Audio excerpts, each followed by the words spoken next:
खन्ना और गोविंदा में नहीं पटती। क्यों नहीं पटती, यह बताना कठिन है।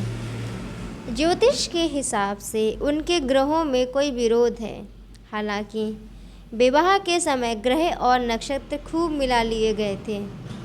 कामशास्त्र के हिसाब से इस अनबन का और कोई रहस्य हो सकता है और मनोविज्ञान वाले कुछ और ही कारण खोज सकते हैं। हम तो इतना ही जानते हैं कि उनमें नहीं पड़ती। खन्ना धनवान है, रसिक है, मिलनसार है, रूपवान है, अच्छे खासे पढ़े लिखे हैं और नगर के विशिष्ट पुरुषों में हैं। गोविंदी अप्सरा ना हो पर रूपवती अवश्य है। गेहुआ रंग, लज्जाशील आँखें जो एक बार सामने उठकर फिर झुक जाती हैं। कपोलों पर लाली ना हो पर चिकनापन है। गात कोमल, अंग विन्यास सुडौल, गोल बाहें, मुख पर एक प्रकार की अरुचि जिसमें कुछ गर्व की झलक भी है, मानो संसार के व्यवहार और व्यापार को हे समझती है। खन्ना के पास विलास के ऊपरी साधनों की कमी नहीं है। अव्वल दर्जे का कमरा है, अव्वल दर्जे का फर्नीचर, अव्वल दर्जे की कार और अपार धन। पर गोविंदी की दृष्टि में जैसे इन चीज़ों का कोई मूल्य नहीं। इस खारे सागर में वह प्यासी पड़ी रहती हैं। बच्चों का लालन पालन और गृहस्थी के छोटे मोटे काम ही उसके लिए सब कुछ है। वह इनमें इतनी व्यस्त रहती है कि भोग और उसका ध्यान नहीं जाता। आकर्षण क्या वस्तु है और कैसे उत्पन्न हो सकता है, इसकी ओर उसने कभी विचार नहीं किया।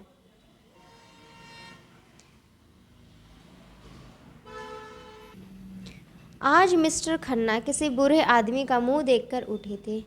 सवेरे ही पात्र खोला तो उनके कई स्टॉकों का दर गिर गया, जिसमें उन्हें कई हजार की हानि होती थी। शक्कर मिल के मजदूरों ने हड़ताल कर दी थी और दंगा फसाद करने पर आमदा थे। नफ़े की आशा से चांदी खरीदी थी, मगर उसका दर आज और भी ज़्यादा गिर गया था। राय साहब से जो सौदा हो रहा था और जिसमें उन्हें खासे नफ़े की आशा थी, वह कुछ दिनों के लिए टलता हुआ जान पड़ता था। फिर रात को बहुत पी जाने के कारण इस वक्त सर भारी था और देह टूट रही थी। इधर शोफर ने कार के इंजन में कुछ खराबी पैदा हो जाने की बात कही थी और लाहौर में उनके बैंक पर एक दीवाने मुकदमा दायर हो जाने का समाचार भी मिला था। बैठे मन में झुंझला रहे थे, उसी वक्त गोविंदी ने आकर कहा, भीष्म का जोर आज भी नहीं उतरा, किसी डॉक्टर को बुला दो। भीष्म उनका सबसे छोटा पुत्र था और जन्म से ही दुर्बल होने के कारण उसे रोज एक न एक शिकायत बनी रहती थी। आज खांसी है तो कल बुखार है, कभी पसली चल रही है, कभी हरे पीले दस्त आ रहे हैं। 10 महीने का हो गया था पर लगता था 5-6 महीने का। खन्ना की धारणा हो गई थी कि वह लड़का बचेगा नहीं, इसलिए उसकी ओर से उदासीन रहते थे। पर गोविंदी इसी कारण उसे और सब बच्चों से ज़्यादा चाहती थी। खन्ना ने पिता के स्नेह का भाव दिखाते हुए कहा, बच्चों को दवाओं का आदी बना देना ठीक नहीं और तुम्हें दवा पिलाने का मर्ज है। ज़रा कुछ हुआ और डॉक्टर बुलाओ। एक रोज़ और देखो, आज तीसरा ही दिन तो है, शायद आज आप उतर जाएं। गोविंदी ने आग्रह किया। 3 दिन से नहीं उतरा, घरेलू दवाएं करके हार गई। खन्ना ने पूछा, अच्छी बात है, बुला देता हूँ। किसे बुलाऊँ? बुला लो डॉक्टर नाग को। अच्छी बात है, उन्हीं को बुलाता हूँ, मगर ये समझ लो कि नाम हो जाने से ही कोई अच्छा डॉक्टर नहीं हो जाता। नाग फीस चाहे जितनी ले लें, उनकी दवा से किसी को अच्छा होते नहीं देखा। वह तो मरीजों को स्वर्ग भेजने के लिए मशहूर है। तो जिसे चाहो बुला लो। मैंने तो नाग को इसलिए कहा था कि वह कई बार आ चुके हैं। मिस मालती को क्यों ना बुला लूँ? फीस भी कम और बच्चों का हाल लेडी डॉक्टर जैसा समझेगी, कोई मर्द डॉक्टर नहीं समझ सकता। गोविंदी ने चलकर कहा, मैं मिस मालती को डॉक्टर नहीं समझती। खन्ना ने भी तेज आंखों से देखकर कहा, तो वह इंग्लैंड घास खोदने गई थी और हजारों आदमियों को आज जीवन दान दे रही है, यह सब कुछ नहीं है? होगा, मुझे उन पर भरोसा नहीं है। मैं मर्दों के दिल का इलाज कर ले और किसी की दवा उनके पास नहीं है। बस ठन गई। खन्ना गरजने लगे। गोविंदी बरसने लगी। उनके बीच में मालती का नाम आ जाना मानो लड़ाई का अल्टीमेटम था। खन्ना ने सारे कागजों को ज़मीन पर फेंक कर कहा, तुम्हारे साथ ज़िंदगी तल्ख हो गई। गोविंदी ने नुकीले स्वर में कहा, तो मालती से ब्याह कर लो ना, अभी क्या बिगड़ा है अगर वहाँ दाल गले। तुम मुझे क्या समझती हो? यही कि मालती तुम जैसे को अपना गुलाम बनाकर रखना चाहती है, मुझ जैसे को अपना गुलाम बनाकर रखना चाहती है, पति बनाकर नहीं। तुम्हारी निगाह में मैं इतना जलील हूँ? और उन्होंने इसके विरुद्ध प्रमाण देना शुरू किया। मालती जितना उनका आदर करती है उतना शायद ही किसी का करती हो। राय साहब और राजा साहब को मुंह तक नहीं लगाती, लेकिन उसने एक दिन भी मुलाकात ना हो तो शिकायत करती है। गोविंदी ने इन प्रमाणों को एक फूंक में उड़ा दिया, इसलिए कि वह तुम्हें सबसे बड़ा आंखों का अंधा समझती है, दूसरों को इतनी आसानी से बेवकूफ़ नहीं बना सकती। खन्ना ने डींग मारी। वह चाहे तो आज मालती से विवाह कर सकते हैं, आज अभी, मगर गोविंदी को बिल्कुल विश्वास नहीं। तुम 7 जन्म नाक रगड़ो तो भी वह तुमसे विवाह ना करेगी। तुम उसके टट्टू हो, तुम्हें घास खिलाएगी, कभी कभी तुम्हारा मुंह सहलाएगी, तुम्हारा पुट्ठों पर हाथ फेरेगी, लेकिन इसलिए कि तुम्हारे ऊपर सवारी गांठे। तुम्हारे जैसे 1000 बुद्धू उसकी जेब में हैं। गोविंदी आज बहुत बड़ी जाती थी। मालूम होता है आज वह उनसे लड़ने पर तैयार होकर आई है। डॉक्टर के बुलाने का तो केवल बहाना था। खन्ना अपनी योग्यता और दक्षता को पुरुषत्व पर इतना बड़ा आक्षेप कैसे सह सकते थे? तुम्हारे ख्याल से मैं बुद्धू और मूर्ख हूँ तो ये हजारों क्यों मेरे द्वार पर नाक रगड़ते हैं? कौन राजा या ताल्लुकेदार है जो मुझे दंडवत नहीं करता, सैकड़ों को उल्लू बनाकर छोड़ दिया?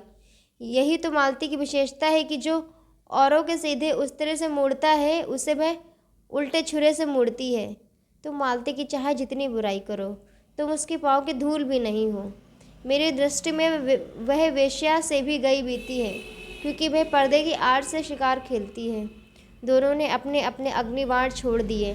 खन्ना ने गोविंदी को चाहे दूसरी कठोर से कठोर बात कही होती, उसे इतनी बुरी न लगती। वह मालती से उसकी यह घृणित तुलना उसकी सहिष्णुता के लिए भी असह्य थी।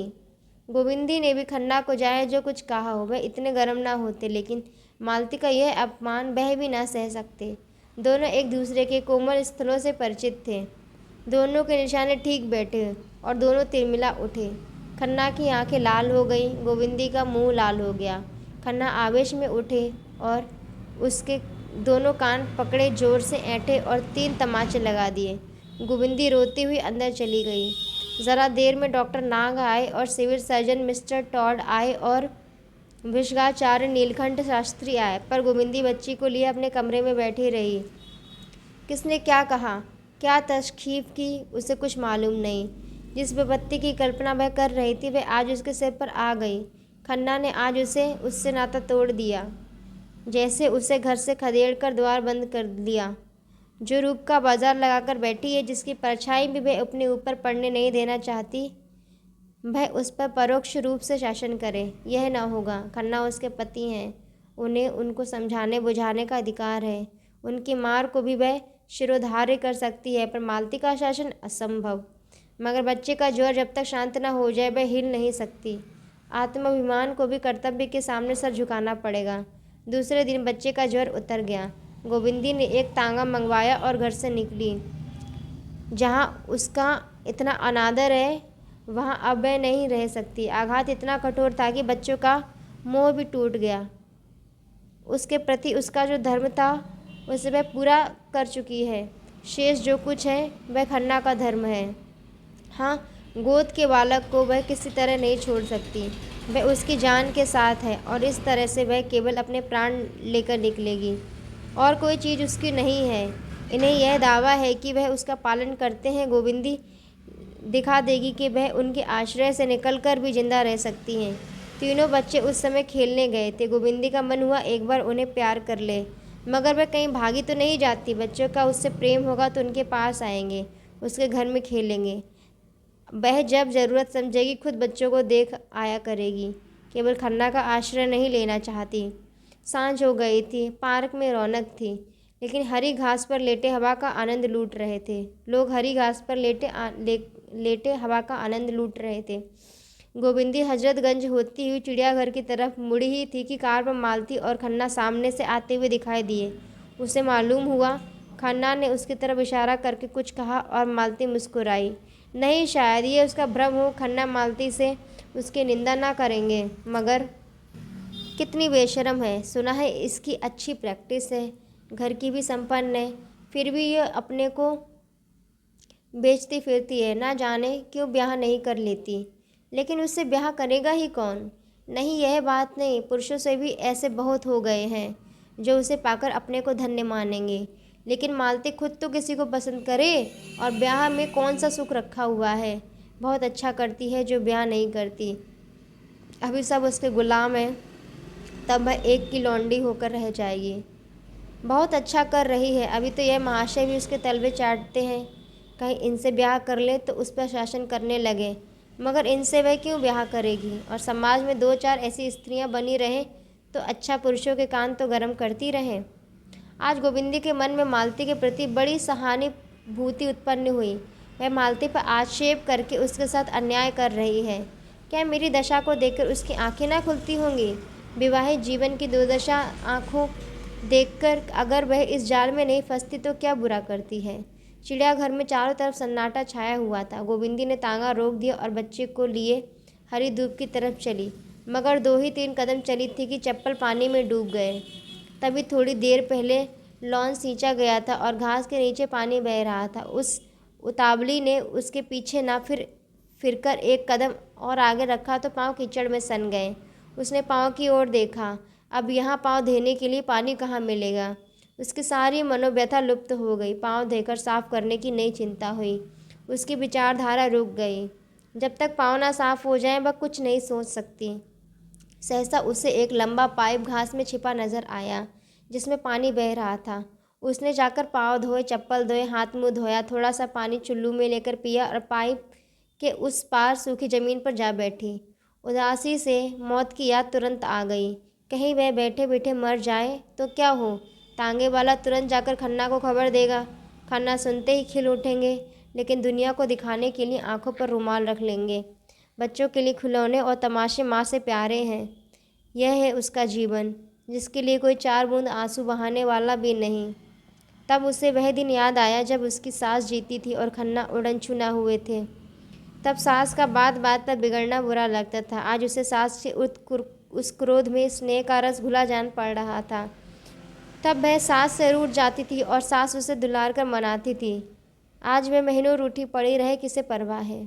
एकाएक उसका मन उड़कर माता के चरणों में जा पहुंचा। हाय, आज अम्मा होती तो क्यों उसकी यह दुर्दशा होती। उसके पास और कुछ न था। स्नेह भरी गोद तो थी, प्रेम भरा आंचल तो था, जिसमें मुंह डाल के वह रो लेती। लेकिन नहीं, वह रोएगी नहीं। उस देवी को स्वर्ग में दुखी ना बनाएगी। मेरे लिए वह जो कुछ ज़्यादा से ज़्यादा कर सकती थी वह कर गई। मेरे कर्मों की साथिन होना तो उसके वश की बात ना थी। और वह क्यों रोए? वह अब किसी की अधीन नहीं है। वह अपने गुजर भर को कमा सकती है। वह कल ही गांधी आश्रम से चीज़ें लेकर बेचना शुरू कर देगी। शर्म किस बात की? यही तो होगा, लोग उंगली दिखाकर कहेंगे वह जा रही है खन्ना की बीवी। लेकिन इस शहर में क्यों रहूं? किसी दूसरे शहर में क्यों ना चली जाऊं, जहां मुझे कोई जानता ही ना हो। 10-20 रुपये कमा लेना, ऐसा क्या मुसीबत है? अपने पसीने की कमाई तो खाऊंगी, फिर तो कोई मुझ पर रौब न जमाएगा। ये महाशय इसलिए तो इतना मिजाज करते हैं कि वह मेरा पालन करते हैं। मैं अब खुद अपना पालन करूंगी। सहसा उसने मेहता को अपनी तरफ आते देखा। उसे उलझन हुई। इस वक्त वह संपूर्ण एकांत चाहती थी, किसी से बोलने की इच्छा ना थी। मगर यहाँ भी एक महाशय आ ही गए। उस पर बच्चा भी रोने लगा था। मेहता ने समीप आकर विस्मय के साथ पूछा, आप इस वक्त यहाँ कैसे आ गईं? गोविंदी ने बालक को चुप कराते हुए कहा, उसी तरह जैसे आप आ गए। मेहता ने मुस्कुराकर कहा, मेरी बात न चलाइए। धोबी का कुत्ता न घर का न घाट का। लाइए मैं बच्चे को चुप करा दूँ। आपने यह कला कब सीखी? अभ्यास करना चाहता हूँ, इसकी परीक्षा जो होगी। अच्छा, परीक्षा के दिन करीब आ गए। यह तो मेरी तैयारी पर है। जब तैयार हो जाऊंगा बैठ जाऊंगा। छोटी छोटी उपाधियों के लिए हम पढ़ पढ़कर आंखें फोड़ लिया करते हैं। यह तो जीवन व्यापार की परीक्षा है। अच्छी बात है। मैं भी देखूं आप किस ग्रेड में पास होते हैं। यह कहते हुए उसने बच्चों को उनकी गोद में ले लिया। उन्होंने बच्चों को कई बार उछाला तो वह चुप हो गया। बालकों की तरह डींग मारकर बोले, देखा आपने कैसा मंत्र के जोर से चुप कर दिया। अब मैं भी कहीं से बच्चा लाऊंगा। गोविंदी ने विनोद किया। बच्चा ही लाइएगा या उसकी माँ भी? मेहता ने विनोद भरी निराशा से सिर हिलाकर कहा, ऐसी औरत तो कहीं मिलती ही नहीं। क्यों मिस मालती नहीं है? सुंदरी, शिक्षिका, गुणवती, मनोहारिणी, और आप क्या चाहते हैं? मिस मालती में वह एक बात भी नहीं है जो मैं अपनी स्त्री में देखना चाहता हूँ। गोविंदी ने इस कुत्सा का आनंद लेते हुए कहा, उस उसमें क्या बुराई है सुनू? भौरे तो हमेशा घेरे रहते हैं। मैंने सुना है आजकल पुरुषों को ऐसी ही औरतें पसंद आती हैं। मेहता ने बच्चे के हाथ से अपनी मूंछों की रक्षा करते हुए कहा, मेरी स्त्री कुछ और ही ढंग की होगी। वह ऐसी ही होगी जिसकी मैं पूजा कर सकूंगा। गोविंदी अपनी हंसी न रोक सकी। तो आप स्त्री नहीं कोई प्रतिमा चाहते हैं? स्त्री तो ऐसी शायद ही कहीं मिले। जी नहीं, ऐसी एक देवी इसी शहर में है। सच? मैं भी उसके दर्शन करती और उसी तरह बनने की चेष्टा करती। आप उसे खूब जानती हैं। एक लखपति की पत्नी है, पर विलास तो तुच्छ समझती है, जो उपेक्षा और अनादर सहकर भी अपने कर्तव्य से विचलित नहीं होती, जो मातृत्व की वेदी पर अपने को बलिदान करती है। उसके लिए त्याग ही सबसे बड़ा अधिकार है, और जो इस योग्य है कि उसकी प्रतिमा बनाकर पूजी जाए। गोविंदी के हृदय में आनंद का कंपन हुआ। समझकर भी न समझने का अभिनय करते ही बोली, ऐसी स्त्री की आप तारीफ करते हैं, मगर मेरी समझ में तो वह दया की पात्र है। वह आदर्श नारी है, और जो आदर्श नारी हो सकती है वही आदर्श पत्नी भी हो सकती है। मेहता ने आश्चर्य से कहा, आप उसका अपमान करती हैं, लेकिन वह आदर्श इस युग के लिए नहीं है। वह आदर्श सनातन है और अमर है। मनुष्य उसे विकृत करके अपना सर्वनाश कर रहा है। गोविंदी का अंतःकरण खिला जा रहा था। ऐसी ऐसी फुरेरियाँ वह कभी ना उठी थी। जितने आदमियों से उसका परिचय था, उसने मेहता का स्थान सबसे ऊंचा था। उसके मुख से यह प्रोत्साहन पाकर वह मतवाली हुई जा रही थी। उसी नशे में बोली, तो चलिए मुझे उसके दर्शन करा दीजिए। मेहता ने बालक के कपोलों से मुंह छिपाकर कहा, वह तो यहीं बैठी हुई है। कहाँ? मैं तो नहीं देख रही हूँ। उसी देवी से बोल रहा हूँ। गोविंदी ने जोर से कह कहा भरा, आपने मुझे बनाने की ठान ली क्यों? मेहता ने श्रद्धान्वित होकर कहा, देवी जी, आप मेरे साथ अन्याय कर रही हैं, और मुझसे ज़्यादा अपने साथ। संसार में ऐसे बहुत कम प्राणी हैं जिनके प्रति मेरे मन में श्रद्धा हो। उन्हीं में से एक आप हैं। आपका धैर्य और त्याग और शील और प्रेम अनुपम है। मैं अपने जीवन में सबसे बड़े सुख की जो कल्पना कर सकता हूँ वह आप जैसी किसी देवी के चरणों की सेवा है। जिस नारित्व को मैं आदर्श मानता हूँ, आप उसकी सजीव प्रतिमा हैं। गोविंदी की आंखों से आनंद के आंसू निकल पड़े। इस श्रद्धा कवच को धारण करके वह किस विपत्ति का सामना न करेगी। उसके रोम रोम से जैसे मृदु संगीत की ध्वनि निकल पड़ी। उसने अपने रमणीत्व का उल्लास मन में दबाकर कहा, आप दार्शनिक क्यों हुए मेहता जी? आपको तो कभी होना चाहिए था। मेहता सरलता से हंसकर बोले, क्या आप समझती हैं बिना दार्शनिक हुए भी कोई कवि हो सकता है? दर्शन तो केवल बीज की मंजिल है। तो अभी आप कवित्व के रास्ते में हैं, लेकिन आप यह भी जानते हैं कि कवि को संसार में कभी सुख नहीं मिलता। जिसे संसार सुख कहता है वही कवि के लिए सुख है। जिसे संसार दुख कहता है वही कवि के लिए सुख है। धन और ऐश्वर्य, रूप और बल, विद्या और बुद्धि, ये विभूतियाँ संसार को चाहे कितना ही मोहित कर लें, कवि के लिए यहाँ जरा भी आकर्षण नहीं है। गोविंदी ने हसरत भरे स्वर में कहा, नहीं मेहता जी, ये आपका भ्रम है। ऐसी नारियाँ यहाँ आपको गली गली में मिलेंगी, और मैं तो उन सबसे गई बीती हूँ। जो स्त्री अपने पुरुष को प्रसन्न ना कर सके, अपने को उसके मन की बात ना बता सके, वह कोई स्त्री है? मैं तो कभी कभी सोचती हूँ कि मालती से यह कला सीखूँ। जहाँ मैं असफल हूँ वहाँ वह सफल है। मैं अपने को भी अपना नहीं बना सकती, वह दूसरों को भी अपना बना लेती है। क्या यह उसके लिए श्रेय की बात नहीं? मेहता ने मुंह बनाकर कहा, शराब अगर लोगों को पागल कर देती है तो इसलिए उसे क्या पानी से अच्छा समझा जाए, जो प्यास बुझाता है, जिलाता है और शांत करता है? गोविंदी ने विनोद की शरण लेकर कहा, कुछ भी हो, मैं तो यही देखती हूँ कि पानी मारा मारा फिरता है और शराब के लिए घर द्वार बिक जाते हैं। और शराब जितनी ही तेज और नशीली हो उतनी ही अच्छी। मैं तो सुनती हूँ आप भी शराब के उपासक हैं। गोविंदी निराशा की उस दशा को पहुंच गई थी जब आदमी को सत्य और धर्म में भी संदेह होने लगता है। लेकिन मेहता का ध्यान उधर ना गया। उसका ध्यान तो बाकी के अंतिम भाग पर ही चिमट कर रह गया। उसने मसलेहत पर उन्हें जितनी लज्जा और क्षोभ आज हुआ उतना बड़े बड़े उपदेश सुनकर भी ना हुआ था। तर्कों का उनके पास जवाब था और मुंह तोड़, लेकिन इस मीठी चुटकी का उन्हें कोई जवाब न सूझा। वह पछताए कि कहाँ उन्हें शराब की युक्ति सूझी। उन्होंने खुद मालती की शराब से उपमा दी थी। उनका भार अपने ही सिर पर पड़ा। लज्जित होकर बोले, देवी जी, मैं स्वीकार करता हूँ मुझ में यह आसक्ति है।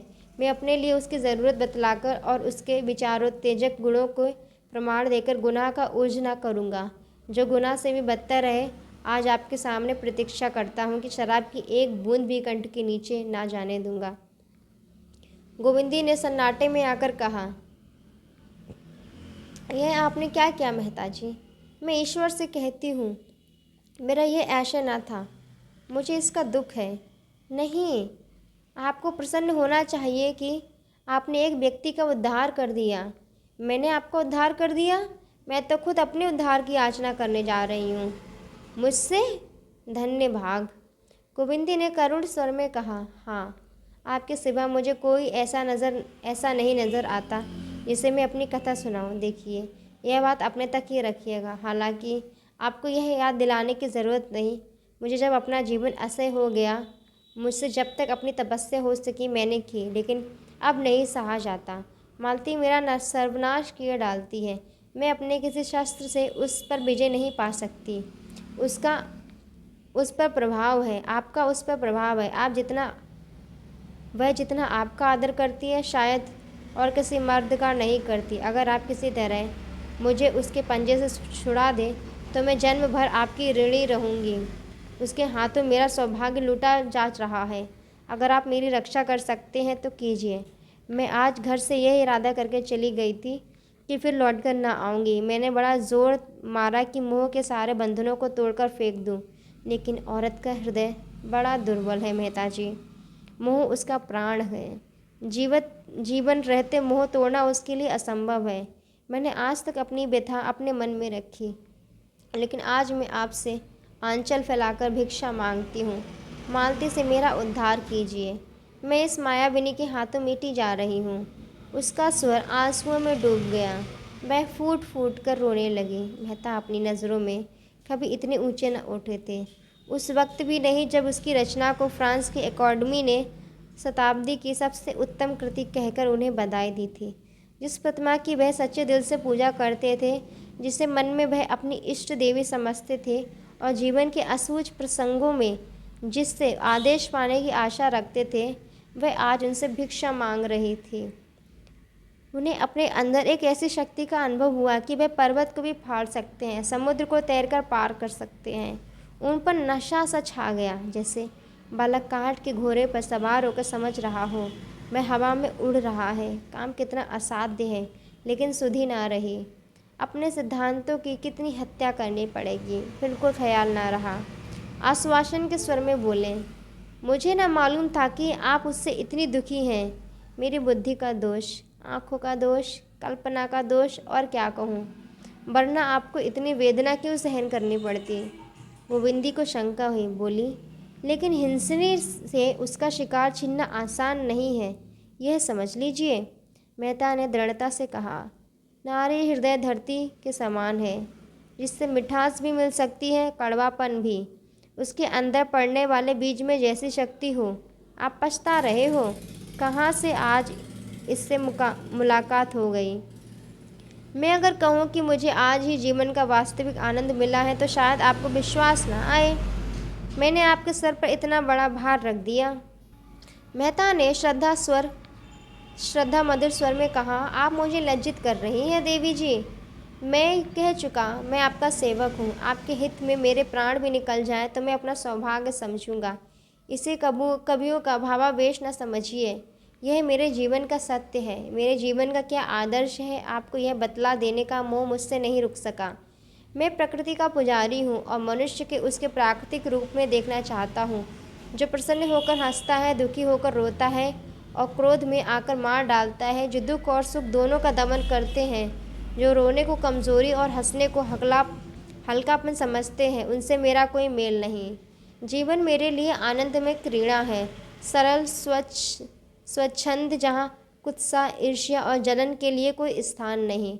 मैं भूत की चिंता नहीं करता, भविष्य की परवाह नहीं करता, मेरे लिए वर्तमान ही सब कुछ है। भविष्य की चिंता हमें कायर बना देती है, भूत का भार हमारी कमर तोड़ देता है। हमें जीवन की शक्ति इतनी कम है कि भूत और भविष्य में फैला देने से वह और भी क्षीण हो जाती है। हम व्यर्थ का भार अपने ऊपर लादकर रूढ़ियों और विश्वासों और इतिहासों के मलबे के नीचे दबे पड़े हैं, उठने का नाम नहीं लेते। वह सामर्थ्य ही नहीं रही, जो शक्ति, जो स्फूर्ति मानव धर्म को पूरा करने में लगनी चाहिए थी। सहयोग में, भाईचारे में, मैं पुरानी अदावतों का बदला लेने और माँ दादों का ऋण चुकाने की भेंट हो जाती है। और जो यह ईश्वर और मोक्ष का चक्कर है, इस पर तो मुझे हंसी आती है। यह मोक्ष और उपासना अहंकार की पराकाष्ठा है, जो हमारे मानवता को नष्ट किए डालती है। जहाँ जीवन है, क्रीड़ा है, चहक है, प्रेम है, वही ईश्वर है। और जीवन को सुखी बनाना ही उपासना है और मोक्ष है। ज्ञानी कहता है, ओंठों पर मुस्कुराहट ना आए, आँखों में आंसू ना आए। मैं कहता हूँ, अगर तुम हंस नहीं सकते और रो नहीं सकते तो तुम मनुष्य नहीं हो, पत्थर हो। वह ज्ञान जो मानवता को पीस डाले ज्ञान नहीं है, कोलू है। मगर क्षमा कीजिए, मैं तो एक पूरी स्पीच ही दे गया। अब देर हो रही है, चलिए मैं आपको पहुंचा दूं, बच्चा भी मेरी गोद में सो गया। गोविंदी ने कहा, मैं तो तांगा लाई हूँ, तांगे को यहीं से विदा कर देता हूँ। मैं तो तांगे के पैसे चुकाकर लौटे तो गोविंदी ने कहा, लेकिन आप मुझे कहाँ ले जाएंगे? मेहता ने चौंक कर पूछा, क्यों, आपके घर पहुंचा दूंगा? वह मेरा घर नहीं है मेहता जी। क्यों, क्या मिस्टर खन्ना का घर है? यह भी क्या पूछने की बात है? जब वह घर मेरा नहीं रहा, जहाँ अपमान और धिक्कार मिले, उसे मैं अपना घर नहीं कह सकती, ना समझती हूँ। मेहता ने दर्द भरे स्वर में, जिसका एक एक अक्षर उसके अंतःकरण से निकल रहा था, कहा, नहीं देवी जी, वह घर आपका है और सदैव रहेगा। उस घर की आपने सृष्टि की है, उसके प्राणियों की सृष्टि की है और प्राण जैसे देह का संचालन करता है। प्राण निकल जाए तो देह की क्या गति होगी? मातृत्व महान गौरव का पद है देवी जी, और गौरव के पद में कहाँ अपमान और धिक्कार और तिरस्कार नहीं मिलेगा। माता का काम जीवन दान देना है। जिसके हाथों में इतनी अतुल शक्ति है, उसे इसकी क्या परवाह, और कौन उससे रूठता है, कौन बिगड़ता है? प्राण के बिना जैसे देह नहीं रह सकता, उसी तरह प्राण का भी देह ही सबसे उपयुक्त स्थान है। मैं आपको धर्म और त्याग का क्या उपदेश दूँ? आप तो उसकी सजीव प्रतिमा है। मैं तो यही कहूँगा कि गोविंदी ने अधीर होकर कहा, लेकिन मैं केवल माता ही तो नहीं हूँ, नारी भी तो हूँ। मेहता ने 1 मिनट का मौन रहने के बाद कहा, हाँ है, लेकिन मैं समझता हूँ कि नारी केवल माता है और इसके उपरांत वह जो कुछ है वह सब मातृत्व का उपक्रम मात्र। मातृत्व संसार की सबसे बड़ी साधना, सबसे बड़ी तपस्या, सबसे बड़ा त्याग और सबसे महान विजय है। एक शब्द में उसे लय कहूँगा, जीवन का, व्यक्तित्व का और नारित्व का भी। आप मिस्टर खन्ना के विषय में इतना ही समझ लें कि वह अपने होश में नहीं है। वह जो कुछ कहते हैं, करते हैं, वह उन्माद की दशा में करते हैं। मगर यह उन्माद शांत होने में बहुत दिन न लगेंगे और वह समय बहुत जल्द आएगा जब वह आपको अपनी इष्ट देवी समझेंगे। गोविंदी ने इसका कुछ जवाब न दिया, धीरे धीरे कार की ओर चली। मेहता ने बढ़कर कार का द्वार खोल दिया। गोविंदी अंदर जा बैठी। कार चली, मगर दोनों मौन थे। गोविंदी जब अपने द्वार पर पहुंचकर कार से उतरी तो बिजली के प्रकाश में मेहता ने देखा, उसकी आंखें सजल हैं। बच्चे घर से निकल आए और अम्मा अम्मा कहते माता से लिपट गए। गोविंदी के मुख पर मातृत्व की उज्जवल गौरवमयी ज्योति चमक उठी। उसने मेहता से कहा, इस कष्ट के लिए आपको बहुत धन्यवाद, और सर नीचा कर लिया। आंसू की एक बूंद उसके कपोल पर आ गिरी थी। मेहता की आंखें भी सजल हो गईं। इस ऐश्वर्य और विलास के बीच में भी यह नारी हृदय कितना दुखी है।